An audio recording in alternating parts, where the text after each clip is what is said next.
पवारांचं राजकारण इतकं सोपं नाही. पवार जसं भासवतात तसं कधी होत नाही. पवार फूट मान्य करायला तयार नाहीत आणि हाच तर मोठा गेम. शिंदेंचा आमदार सांगतो शिवसेनेत झालं ते राष्ट्रवादीत होईल असं वाटत नाही.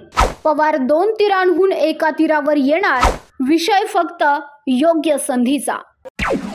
नेमका घडलंय काय? शरद पवार यांनी मोठं वक्तव्य केलं.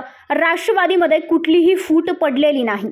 एखादा मोठा गट बाहेर पडला तर त्याला फूट म्हणतात. मात्र राष्ट्रवादीमध्ये तशी स्थिती नसल्याचं पवार यांनी म्हटलं. यावर प्रहारचे अध्यक्ष आमदार बच्चू कडूंनी प्रतिक्रिया दिली. शरद पवार जसे बोलतात तसं ते कधीच करत नाहीत. यासाठी एक संशोधन टीम बसवली पाहिजे असा टोला बच्चू कडूंनी लगावलाय.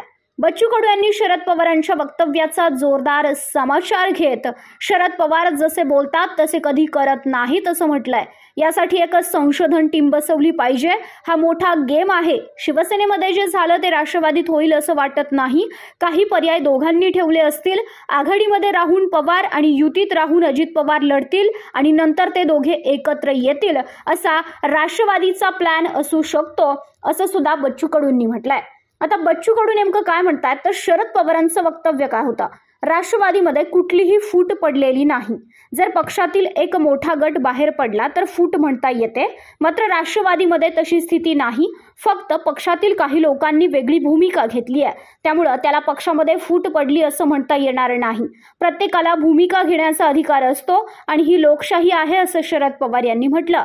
आणि शरद पवार यांच्याच या दुटप्पी भूमिकेचा समाचार बच्चू कडूंनी घेतला. बच्चू कडूंनी म्हटलेलं आहे हा मोठा गेम आहे. शिवसेनेमध्ये जे झालं ते राष्ट्रवादीमध्ये होईल असं वाटत नाही. काही पर्याय दोघांनी सुद्धा ठेवलेले असतील. आघाडीमध्ये राहून पवार आणि युतीमध्ये राहून अजित पवार लढतील आणि नंतर ते दोघे एकत्र येतील असा राष्ट्रवादीचा प्लॅन बच्चू कडू यांनी सांगितलेला आहे. आणि शिवसेनेमध्ये जी परिस्थिती निर्माण झाली ती राष्ट्रवादीमध्ये होऊ शकत नाही असं सुद्धा बच्चू कडू ओरडून सांगतात. आता बच्चू कडू यांचं हे विधान म्हणजे शरद पवार यांची जी भूमिका आहे त्यावरती आधीच संभ्रमावस्था निर्माण झालेली आहे. आणि अशामध्ये राष्ट्रवादीमध्ये कुठलीही फूट नाही. एखादा मोठा गट जर बाहेर पडला तर त्याला फूट म्हणतात. मात्र राष्ट्रवादीमध्ये तशी स्थितीच नाही असं पवार म्हणतात.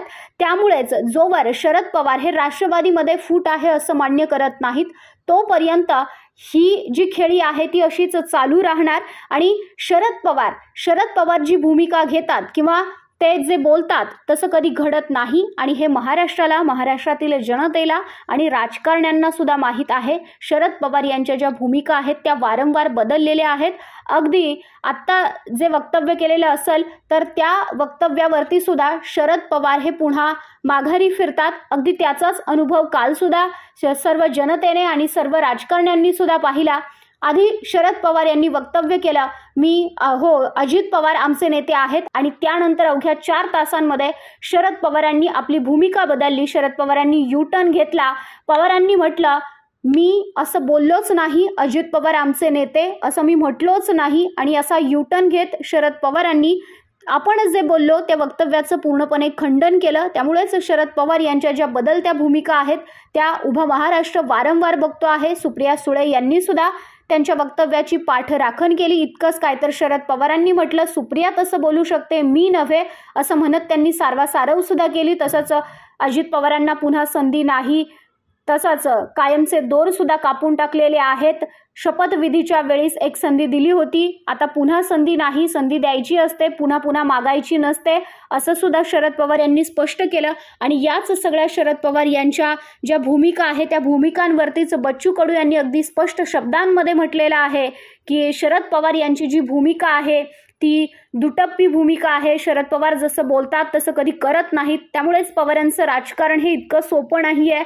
पवार जसं भासवतात तसं कधी होत सुद्धा नाही. त्यामुळेच पवार फूट मान्य करायला तयार नाहीत आणि इथेच मोठा गेम समजला जातोय. बच्चू कडू अगदी ओरडून सांगतायत शिवसेनेमध्ये झालं ते राष्ट्रवादीमध्ये होईल असं वाटत नाही.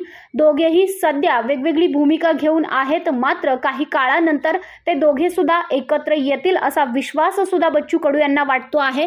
आणि म्हणूनच पवार सध्या तरी 2 तीरांवर दिसतायत. मात्र ते 2 तीरांचे एका तीरावर येऊ सुद्धा शकतात.